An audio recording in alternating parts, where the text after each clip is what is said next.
Welcome to Cornerstone. Tonight we have how to write a home inspection report. And we have Stan Podjerski here, home inspector for over 30 years, is going to give the presentation tonight. If you have any questions, just type them in your chat box and I will moderate. And I'm going to hand it over to Stan right now. Hello, everybody. Thank you for attending this evening. I just want to make a few comments about this topic before we get started. I know we have a few people from other states. We'll be following or talking a lot about the Connecticut standards and what they require as far as reporting is concerned. And honestly, I've reviewed 33 standards for the states that are regulated, and they're all very, very similar. So most of what we talk about today is probably applicable to no matter where you come from. And this is not by any means telling you how to write a report the proper way. It's just most of us have written reports for a very long time and we're doing okay, but it's just to go over some of the reasons why reports are written and how to make them more clear to your clients, and also how to protect yourself from putting out another hurdle for liability as you report. I've reviewed a lot of reports over 35 years for a bunch of different reasons, and I've always been a member of some organization, whether it was ASHI for 10 years or the Connecticut Association of Home Inspectors for the rest. So I have come in contact with a lot of home inspectors, and I've heard a lot of horror stories about complaints and claims, and over 50% of those complaints and claims were probably because of misreporting. It's not the favorite part of the whole process for most people, and I think sometimes you get a little laxed when you're trying to get something done, especially if you're busy. So it really is important to pay attention to what you're writing, to try and make sure you're accurate. And we're going to go over those things this evening. So I've always shied away from this because we're a group of individuals, but there's certain things that we all can do to make our reports better and a little more solid in presentation.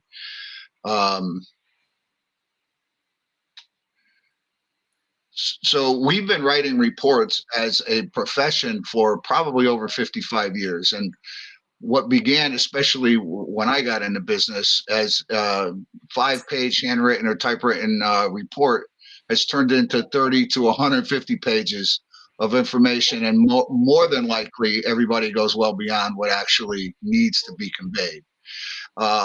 So this topic has been discussed often over the years, and the information today that we're going to talk about is going to parallel a little bit what was written back in the 80s by Carson Dunlop, just to show you that probably nothing really has changed, even though the formats have changed, and how to write a good report. And a lot of the information today is from technical report writing, which is anything that you write a report on would be considered technical, whether it's a home inspection or an engineer's report.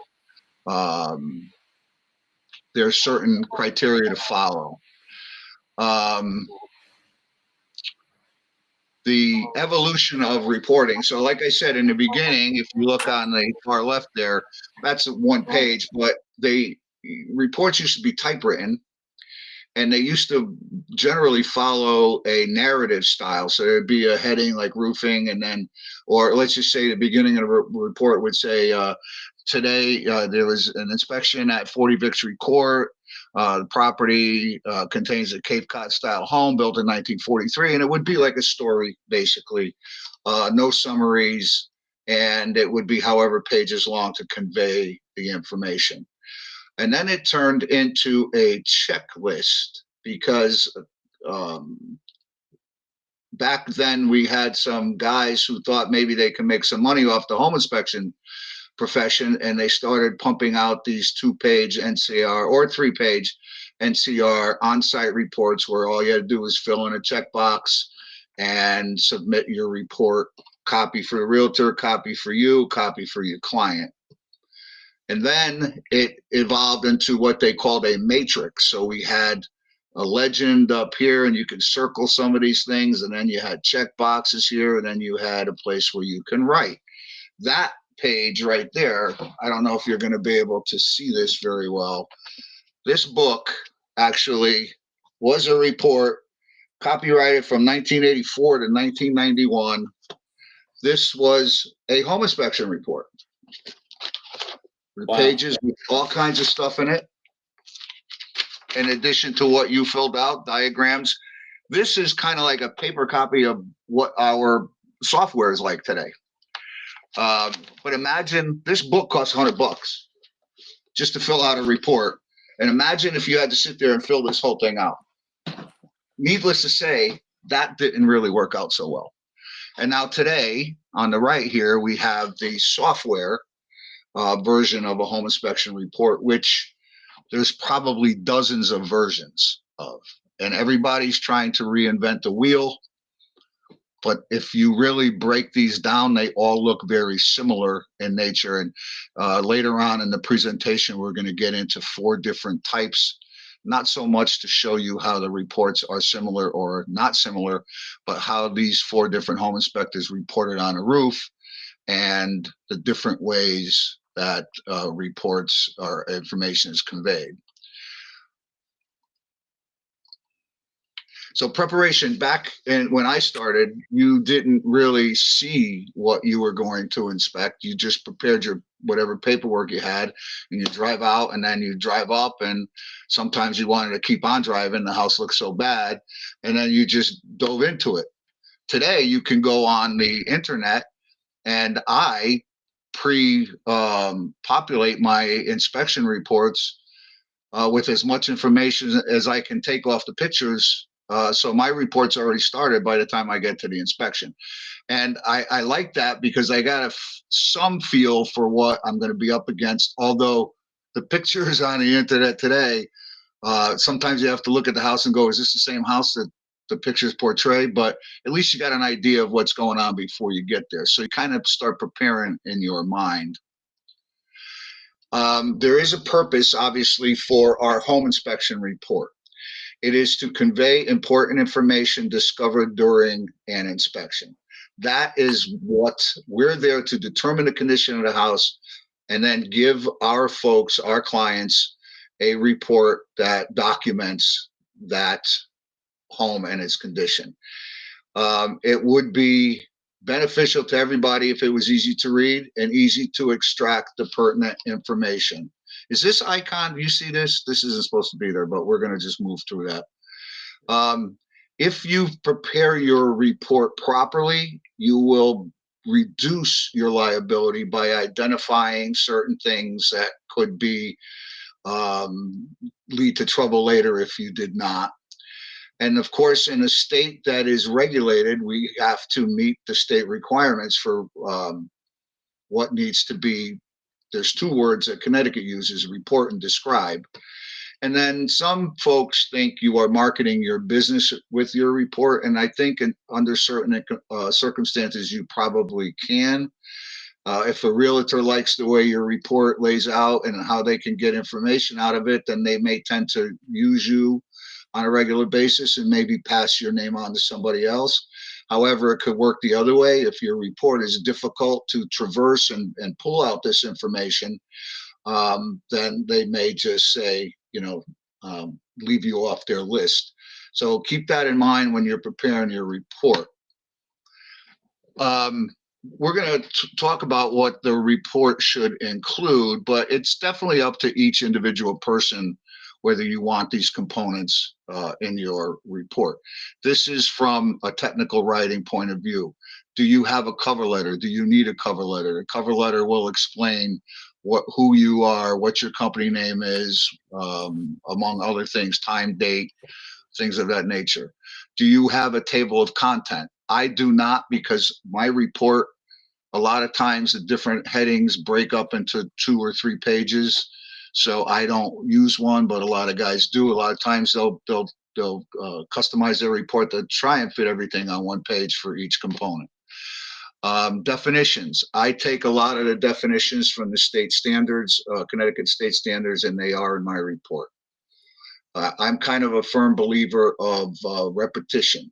And you miss something once, that's one thing. But if I have it in there 3 times, you're less likely to miss it 3 times. A lot of guys in the regulated states will include the standards in some way, shape, or form in their report, whether they put it in bulk at the end or the beginning, or break it down in the section so that the roof part is in the roof section. My standards get sent out beforehand, so they're not in my report. I do have a summary, and it is advised that you have one, because if you have an 80-page report, people don't want to go through 80 pages trying to highlight all the stuff that, even though you may do that with bold or underline or color, to find those things, it's nice to have them in one spot. And then caveats to limit liability. They could be added very easily and kept in your report with today's software. Before, when you were typing, you had to write those things in every time, and it became kind of difficult. Not that I Hey, typed. Stan, Yes. with the summary, you'll probably touch on that a little bit later, but I understand that you put it in, and with today's software, it's very easy. I know I use HomeGauge, and if I want something in a summary, I just click a button and it puts a summary in there. But if you're not using report writing software, there is a theory that you should be careful about a summary, because if you have something in the report that's not in the summary, that can be an issue that an attorney might say, hey, you missed this. Even though it's in the report, you put it in this, you missed it in this, you had everything else in the summary. Why didn't you put that issue in the summary? Well, that's true, but let me be a politician and spin that. Sure. There's people who, well, I get that part. They don't want to have a summary because they want you to read the entire report, and I get that. That's kind of along the same lines. But I think if you're diligent enough and you put enough information in your report, you'll see later what I do to kind of not have that happen. This, at least in Connecticut, we only really have to identify the major defects of a home. We don't have to. Well, we'll get into that later. I don't want to get ahead of myself. Carson Dunlop survey from back in the late 80s, early 90s said that they did a survey, and nobody knows how many people they surveyed, but most people wanted reports to be clear as to why something is an issue, because we have to view these people as not having a lot of knowledge. So we have to make things very clear as to why it's an issue. And I think it's important to also tell them where in the pecking order that issue stands. Does it need to be done right away? Can it wait a little bit? Is it a routine maintenance item? Reports should prioritize issues. So that's kind of what I was talking about. Headings should be used to help these folks stay oriented while reading. So if you have to go through a big long paragraph to find where or a lot of pages to find where the roofing is, instead of having a header at the top of the page that says roofing, that's what they want. They want to be able to go through and find each particular component with ease as they go through the report. And don't forget, back then, there might have been printed out reports. Today, they're looking at it on a computer or a phone. So they're scrolling. Reports should tell them what to do about the issue that you found. Reports should include short executive summary. So we've already talked about that. Reports should include ballpark costs to correct a problem. That I've never done, and I don't know too many guys that do. I don't really think that should be in there. Or, I mean, they may have asked for it, but I don't think they get that. Illustrations would be helpful. So today we do have pictures. Reports should be short and to the point. I believe that. Not 3 pages or 4 pages, but I think the more that you have, sometimes it muddies the water of what really needs to be brought out, out front. So don't forget, in the beginning, the whole point was to be able to determine what was wrong with the house, get some numbers to determine what it's going to cost to fix and negotiate that. Today, it might not be the same, but you still need to put those big ticket items out in front. photos of issues in the home would be helpful. Back then, now we are doing that. So the point form, and I'll show you what I think they refer to as point form later on. I think it breaks down the different sections of a report versus running through like a narrative, and delivering that report within 24 hours. When I first started, they were all written and they had to be mailed. So it took 2-3 days. If you were diligent in getting your report done right away, it still took 2-3 days in the mail. So when this was written, they were looking for it in 24 hours. And the reports should include codes and legends to save space. So if you're doing like a checklist and a narrative, I guess they don't want to see you write out the headings, say maintenance, repair, replacement. You just use codes. So that was the summary back then. Now we're still kind of doing the same thing here. We should be a little better at it because we have the software. The Connecticut state standards, what do they require reporting wise? So I don't know how many times you read through your standards, but you should do it periodically just to stay fresh and make sure that they're in your report as they require. The Connecticut standards require that the inspector report on those systems and components inspected which, in the professional opinion of the inspector, are significantly deficient or are near the end of their service lives. The inspector shall provide a reason why, if not self-evident, the system or component is significantly deficient or near the end of its service life, and the inspector shall provide recommendations to correct or monitor the reported deficiency. The inspector shall report on any system or component designated for inspection in the regulations which were present at the time of inspection, unless written reason is provided as to why such systems or components were not inspected. Now, to me, the key words here are significantly deficient. They're really not saying that we have to report on, and we'll get, again, as we get deeper into this, we'll talk about how to interpret what they're asking. They're not saying we have to talk about anything less than a significant deficiency, believe it or not. And you can leave any part of the inspection out. If, say you're doing, I don't know, I wouldn't do it. But if you're doing a home inspection for an electrician, he says, you don't have to waste time on the electrical, I'll take care of that. I don't think I would do that. I think I would still want to report on that. But you can leave that out as long as you put in a report that it was agreed upon by you and the client to leave that portion of the inspection out. So describe, what do we have to describe? Describe is defined as giving an account in words of someone or something, including all the relevant characteristics, qualities, or events. So now my question here is, does describe mean also talk about the minor defects that you may find in the component that we're inspecting? That's the way I interpret it. So the inspector shall describe the foundation and report methods used to inspect the underfloor crawl space or basement area, the floor structure, the wall structure, ceiling structure, roof structure, and report the methods used to inspect the attic. So I don't think any one of us does all that as a single, in a single heading. I think we'll probably do some under the foundation heading, and then we do the attic. But we do have to report on how we inspected those things. So you need to incorporate that in your inspection report. We're supposed to describe exterior wall coverings, finishing, and trim. So in that, you would include if there's rot in the trim, if there's flaking paint, I'm assuming, because there's no other requirement to talk about defects. If you have some flaking paint, it's not a major deficiency.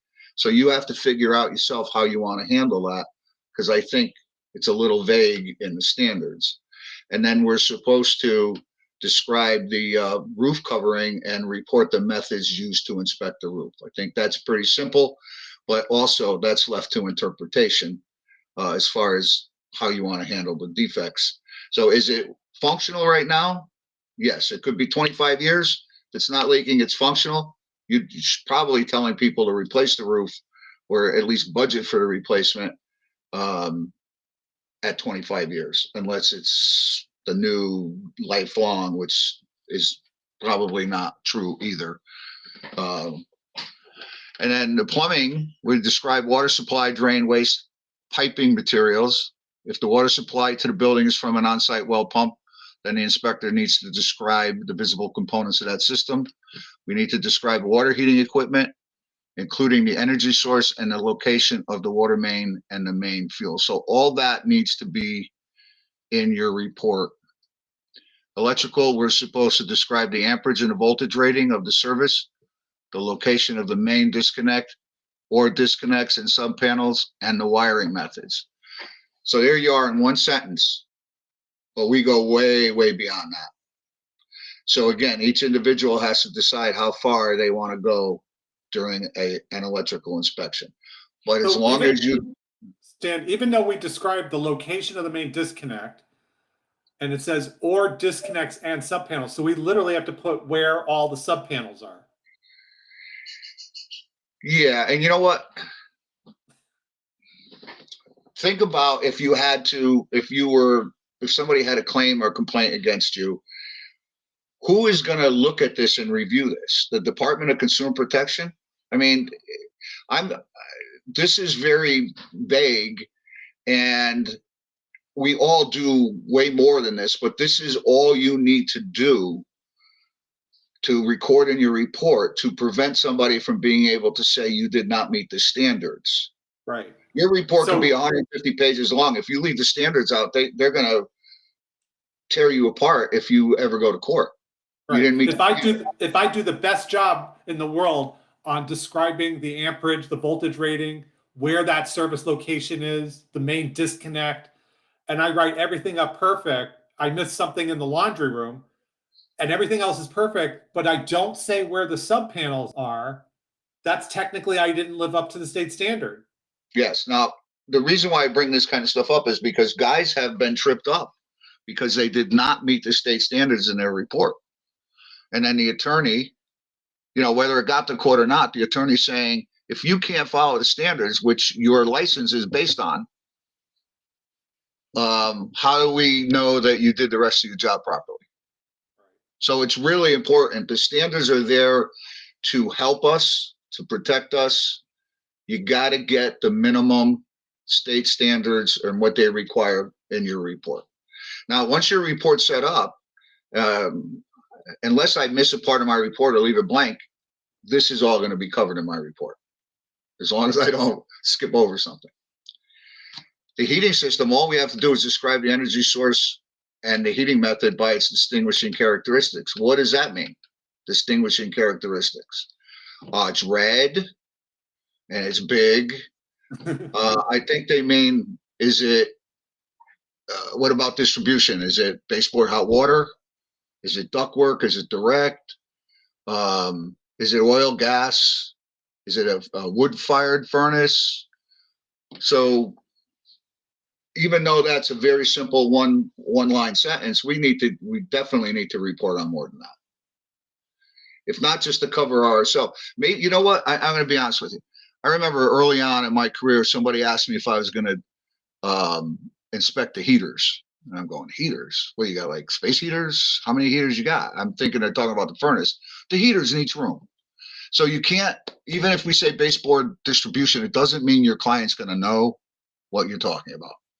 But because they're there, you can tell them and educate them that these are called baseboards. This is what's going to heat your house and your boilers in the basement. So this is the base of your report, and then you build off of that. But these things should be in your report to meet the state standards. Now, Stan, I had a situation one time where we did an inspection and it wasn't my fault, I guess, but we missed the fact that the heat in the basement wasn't active. It was literally a 6-inch pipe not connecting to the zone. Lot of storage or whatever. They came back to me. We ended up just putting, I had a guy go over and just connect it. But technically, when I called my attorney, because I thought they were going to sue, he read over everything and he said, you're not responsible for distribution. Correct. Correct. So technically, I didn't have to do anything. My question is, on stuff like that, do you put into your reports stuff that you're not responsible for also? If you put the section of the, well, that's not true either. So if you took the limitations and exclusions of the standards and put them in those appropriate sections, Right. that would cover that, right? Because the standards say that we don't have to determine adequate distribution, right? Does that mean Exactly. enough CFM or enough or that there's actually, I mean, if wherever you get your training, they tell you to make sure there's a heating source in each room, right? Right. All right, so if we're going to do that, I mean, you should be running each zone. We're talking about inspections now, not reports, but you should run each zone. I will describe the zones in the house and tell them that I operated them. Okay. So at least it looks like I did my job.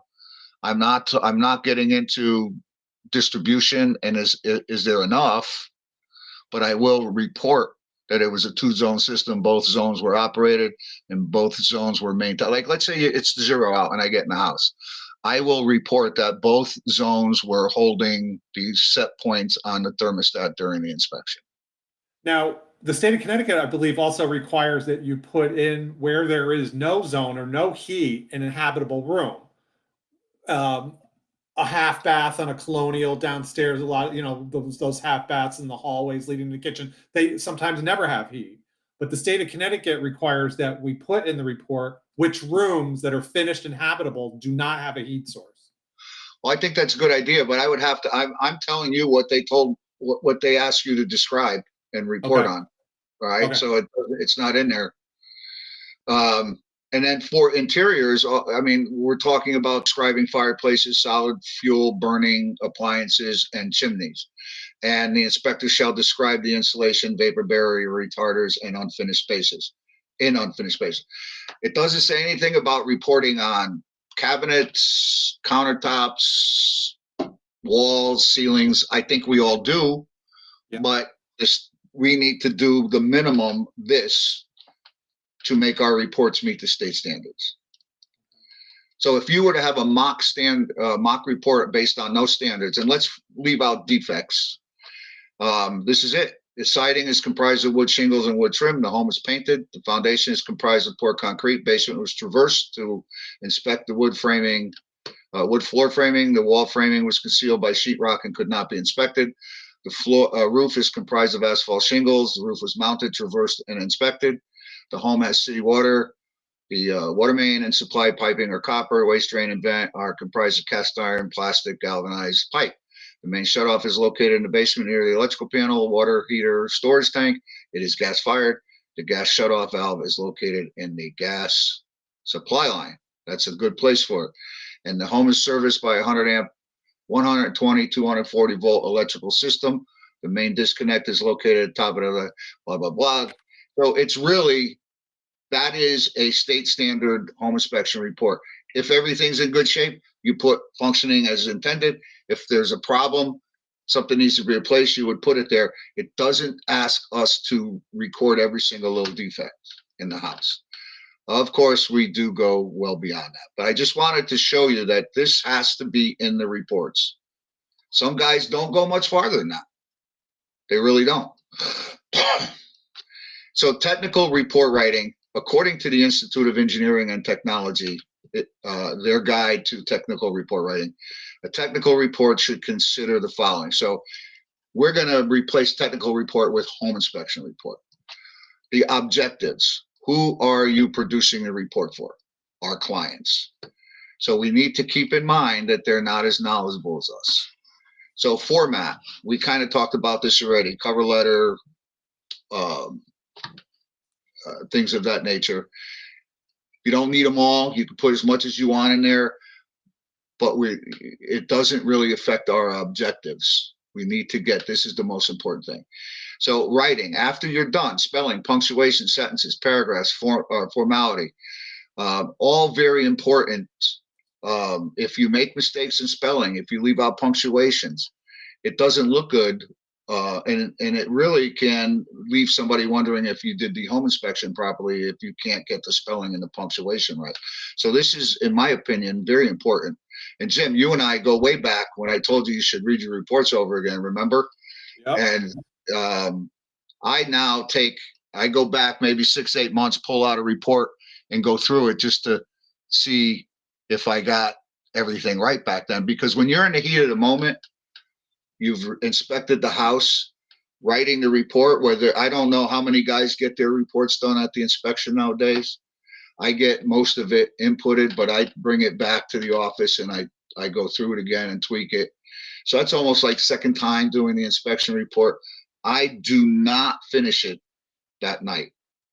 I don't want to do it again. That's when I make most of my spelling, misspelling stuff. I don't care about your computer's spelling thing. You really need to go over it after you even do that. So I wait till the morning with a fresh mind. I look at it, I proof it, and I send it out. And most people are fine with that. Also, So rereading it helps in the sense that if you feel you missed anything, maybe you're rereading it and maybe you didn't cover something that you remember from the inspection. Right. But for instance, I didn't finish, but I was painting my house and I'm pushing to try and get it done before it gets too cold. And at the end of the day, you're getting sloppy, right?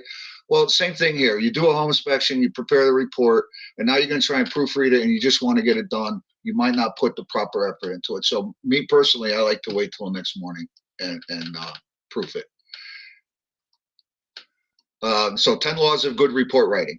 Produce the report for your readers. Keep the report as short as possible. I know a lot of guys don't want to hear that, but I think it makes a lot of sense. Organize information for convenience of the reader. Include accurate references. Ensure your writing is accurate, concise, and straightforward. Include diagrams with the right labels in the right places for your reader.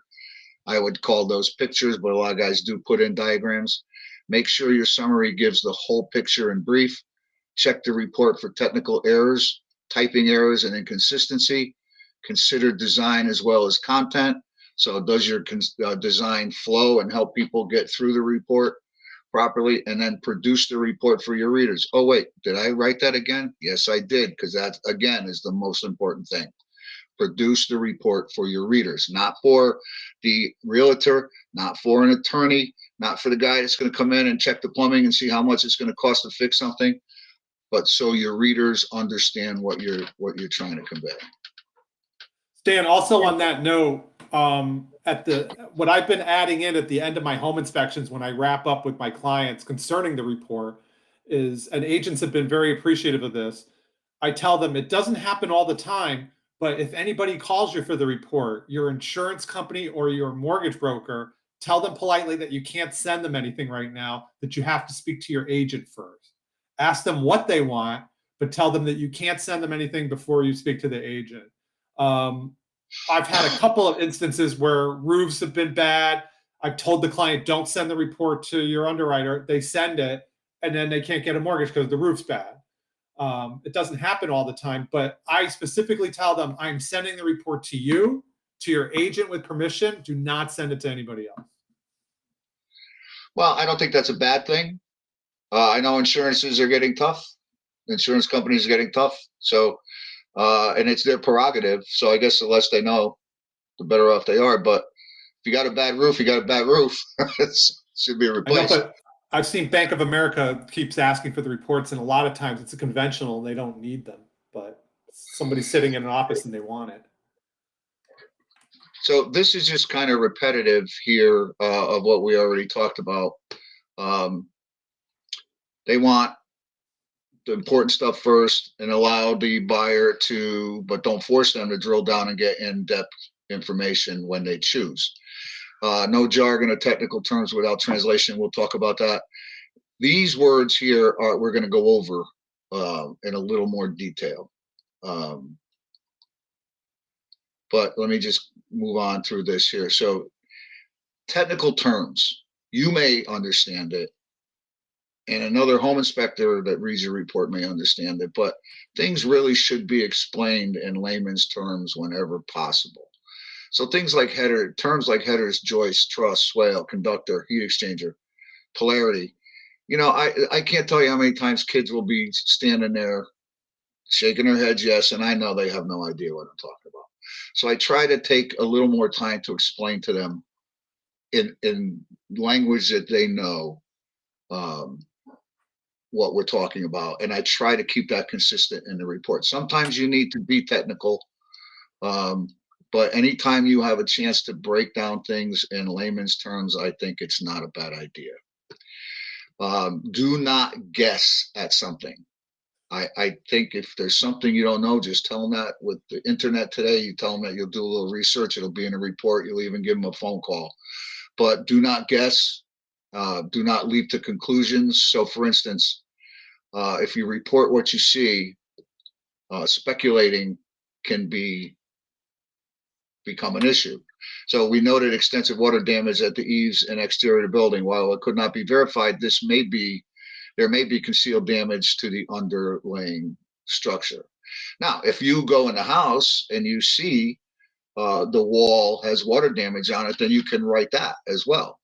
But I don't think you want to project anything because you don't really know. I mean, you could say there could be mold inside the walls of every house you walk into. It's, if you're going to do it in one spot, you'd be doing it all over. So we want you to be definitive, if you know, and clear about what you can't be definitive about. We could not determine whether there was damage behind the wall because there was no access to this area. And it is advised that you use possible and suspected sparingly.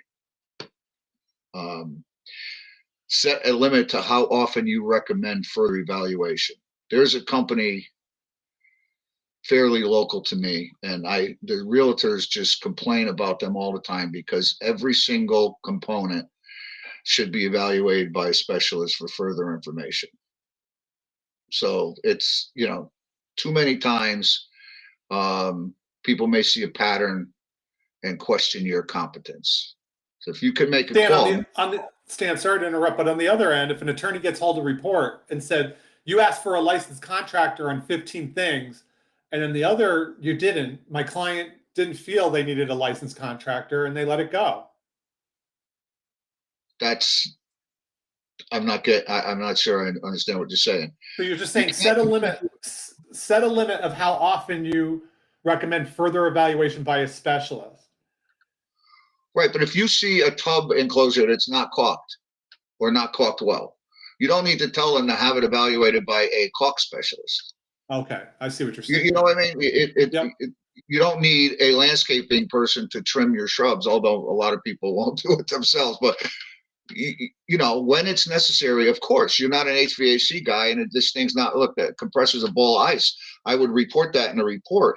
That upon inspecting the condensing unit, the compressor was iced and the suction line was freezing. You need further evaluation by a HVAC contractor. I don't think, even if you knew what was wrong, you should be writing that in a report. Right. Do you have to put licensed in there? I do if it needs to be like, there's a lot of people, like, what do you call them? The guys that handymen that you just can't get a handyman to do everything. Right. To me, if it's electrical, mechanical, it's got to be somebody that's licensed. That's why there's license. You don't want somebody to do a home inspection without a license, do you? And use industry standards to set the scope of your work. Instead of saying we don't test the alarm system, say a professional home inspector does not include inspection does not include a test of the alarm system. It just sounds like nobody's testing.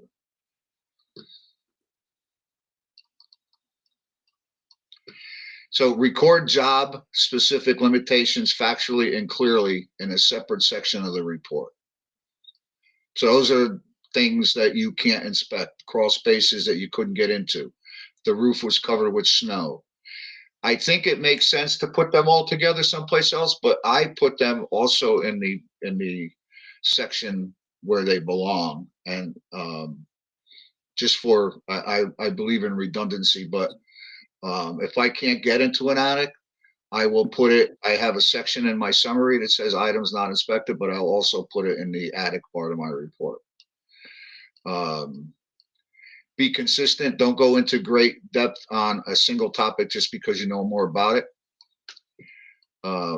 Clients, this kind of goes back to what Jim was saying a little bit before. Clients and judges won't understand why you didn't go into the same depth on every area of the home. So you want to be consistent on how you handle things. We're not, even if you are a specialist in one area, I don't think you should put any more attention in that area than you do the others. That's my opinion. At the inspection or in your report. Again, check your spelling. Write what you say what you write. You got to be consistent. A lot of realtors complain that at the inspection that didn't sound like a big deal, but geez, when we got the report, you made it sound like the house is going to fall down. Be consistent so there's no surprises, and throughout the entire report, not just in one area. Include implications. So in 1999, I had to have my right hip replaced, and I have a friend who was a very, very good carpenter, and I asked him, I was so worried about losing the realtors that I worked so hard to get, that I asked him, and they knew ahead of time, to step in for me. And then I reviewed the reports and we would send them out. So he would say things like in the report, cracks in the driveway. And I would say, well, can my truck fall in the crack? Is it, normal wear and tear? So it's important to kind of, describe those implications. Is it something that, with the driveway, can you just seal the crack up? Or does it need a major, repair? So your buyers don't say, so what? So there's a crack in the driveway. If they know what the result is, if it's not being repaired or maintained, they may be more understanding of why you're telling them to fix it. Here's a big one. I don't know if we do this all. Oh, you can't see that, can you? Stay away from code references. All right, no one knows all the codes. Codes have varying effective dates. You may attract additional liability. So describe the condition and the implication. The short railing is dangerous because it will not prevent people from falling off the balcony. So that's the real reason why you're concerned about it, right? If you say that the code says it's supposed to be this height and it's not, but you missed something else on that deck that was a code violation, you didn't say it. So here's how I handle any deck that wasn't built yesterday. I tell them it doesn't meet today's current standards and that they should consider having somebody come in and make modifications. That's above and beyond anything else that they may find on a deck.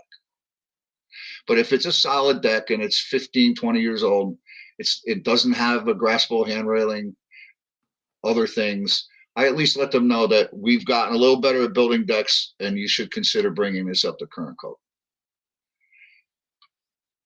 And here again, avoid using satisfactory, functional, adequate, and acceptable. So let's get to that. Satisfactory. To me, it's a good word. Fulfilling expectations or needs, acceptable, though not outstanding or perfect. So again, that 20-year roof, right? Let's say it's a 3-tap shingle. It's 18 years old. It's got a 15 to 20-year useful life. It's functional. It may not be perfect when you're looking at it, but it's doing its job. How else would you want to say that? So, there's adequate, all right, acceptable, good enough. Some of those words are not the right way to describe. Sufficient. I think satisfactory is a okay word. I use it. But in technical report writing, they don't like it. Same thing with functional. Functional, of or having a special activity, purpose, or task relating to the way in which something works or operates. So the roof is older and in functional condition. That's a true statement, unless it's leaking or you got a quarter of the roof that's blowing off. The deck, while currently functional, does not meet current building department's standards. So what is that saying? The deck, you can stand on it, you can walk on it, you can put people on it, but it doesn't meet current standards because it is older. Serviceable. That's a tricky word, but I get what it means. So an older heating system is serviceable as long as you can get parts, not spend a fortune, and keep it running. Soon as parts are not available or it costs a fortune to keep it running, is it really serviceable at that point? Can it be fixed and reliable? This one's a little tricky, and I don't use that at all. Acceptable. Well, able to be agreed upon or suitable, but acceptable to who? To you as a home inspector, to the homeowner, to a roofer. I can't tell you how many times somebody said, you know, the roof has useful life left, and then a roofer comes out and he says it's got to be replaced immediately. So to the roofer, it wasn't acceptable. To the home inspector, it was acceptable. It's not leaking. Don't forget, though, a roofer has to earn a living. You bring somebody to come in and get a quote for paint on your house, they're not gonna say, you know, I don't really think you need to paint this house. They're gonna give you a quote for paint. So choose your words carefully when you're describing something. Just keep these things in mind. That's all. If you use them, use them. If you've been using them without a problem, these are just things that technical writing, for the most part, tells you to stay away from. Use complete sentences. Avoid the use of I recommend. Avoid the word you. Avoid the word I. Appeared. I use that a lot. Sorry. That's what it appears to be. They feel it's weak language and gives the appearance of uncertainty. And evaluate. They would rather see you use the word inspect. But we inspect. I think a contractor comes in and evaluates, but that's me. So we're going to look at 4 different styles of reporting and ways of reporting on a roof. Now, it's not the same roof, but you'll get the idea. So in this report, all the caveats and exclusions and limitations are up in this paragraph here. So with that particular component is some disclaimers. And then this inspector breaks everything out separately: roofing material, method of roof inspection, age of roof, useful life, number of layers, condition of roofing material, estimated life expectancy, and on this page is gutters, a gutter system. Now, if you remember a couple slides back, they talked about using point reporting. These are the points, the roofing, so they can go down here, and if all they're looking for is method of inspection, it's kind of delineated and they can see that right away. This one was from Alabama. The roofing, there's just a little caveat here. Sorry, I can't read it. I wish the screen was bigger. And then he has roof covering asphalt, aged. Now, if you were buying a house, What the hell does that mean? Right. would that be good enough for you if they told you it was aged? And he inspected from the ground, so you got that part. And he's throwing a chimney in there, and then he has some check boxes here that tells you whether it was there for inspection, if the component was inspected, if it needs repair or replacement. Not my favorite format. I think this should be a little bit more wordy to protect himself, if nothing else. Example 3, the limitations are at the top here. The method of inspection. This inspector says that by taking a picture from this angle, it lets you know that he was walking on the roof. And he identifies the roof covering and then a one-word condition, which is acceptable. Remember, one of those 4 words that you shouldn't be using. And then he also puts a chimney in here and a drainage system. But if you notice, it does have this heading and then some breakdown of the components, not components, but the parts of the inspection. The last inspector, it's 2 pages. It starts here. If I couldn't get them all in one. So roof coverings were inspected. his observations. He basically tells you what he saw. This is the way I was taught to report what you saw. So that, to me, that makes it look like you did your job pretty well, right? You saw that the roof lines were straight, that the shingles had a little bit of granular loss. Maybe there was a missing shingle here and there. It describes the roof in a little more detail. And even though you may say it's an acceptable condition or satisfactory, at least they know there's some imperfections in there that may at some point create a problem and need maintenance. There's notes about it's not a warranty or guarantee. And then the limitations to the roof inspection are on this report as well. And then he also has roof ventilation in here.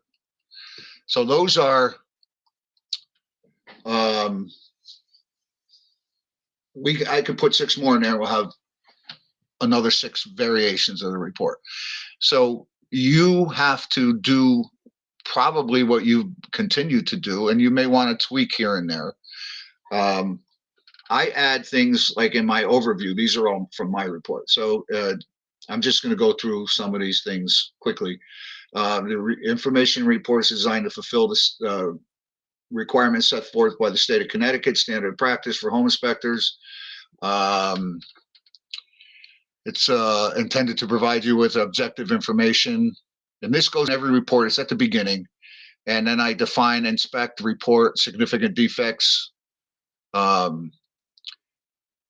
Please understand that while an effort is made to identify all visible items that may need attention in the way of routine maintenance and repairs, not all of these lesser defects in the home will be discovered. So I'm just trying to protect myself and make sure it's written in there someplace that, and I tell them on the phone too, we're not going to find everything. And that's not the intention of the home inspection. Here's definitions again, basically of terms that I may use on a regular basis. I go through exclusions in more detail. A lot of it's taken from the standards. Environmental issues. So I put this page in my report. We had a guy in Connecticut that identified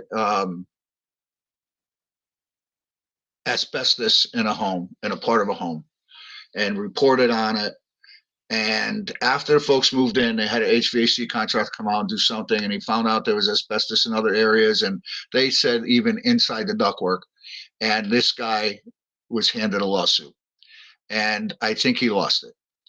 The standards, our standards had typos in it that were changed because of that, but it took 12 years to change the typos. And even though we knew it and we brought it to their attention that it could be detrimental to us. So I put in here the, so I put the section in the standards that say that we don't have to report on any of the environmental issues here, but I do put, if any mention of these items or concerns are included in the inspection report, it should not be misconstrued that a conclusive finding or testing was performed and that there may be other areas of the house where these things may exist. Again, I could revert back to that. If they accept my report, it's on them to read everything, but at least I can tell them that in my report, I put that there could be other areas and that you should have somebody else come in and go through all that stuff. And then I describe these components that are typically the things that we may deal with on an environmental issue in a home. And then here is my general summary. That's the first part. And then I break things down into significant defects, major components that were not inspected, or at the end of their useful life, items that were not inspected, other important concerns, and then routine maintenance and repair. This was a decent house because sometimes it'll go 2 pages. But now they can pull this page out if it was printed and see everything in a summary, short lines, like a punch list. So I'm not saying that everybody's got to do it that way. I'm just pointing out that that's how I do it. I'm trying to limit my liability as well as convey the inspection information to my clients in a short and easy format, easy to understand.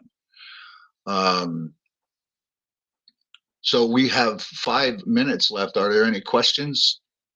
How long do you store your reports for, Stan? So I keep them for 7 years. Isn't that what the state says you should keep any think it's 6.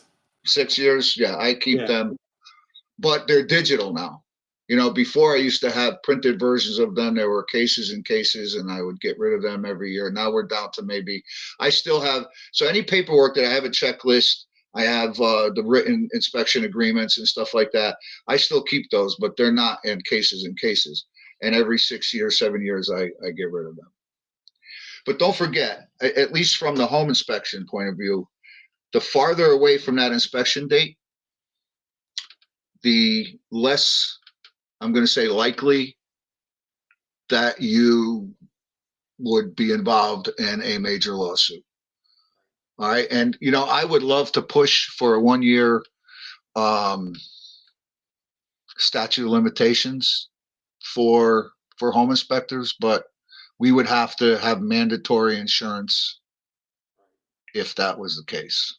Mandatory insurance.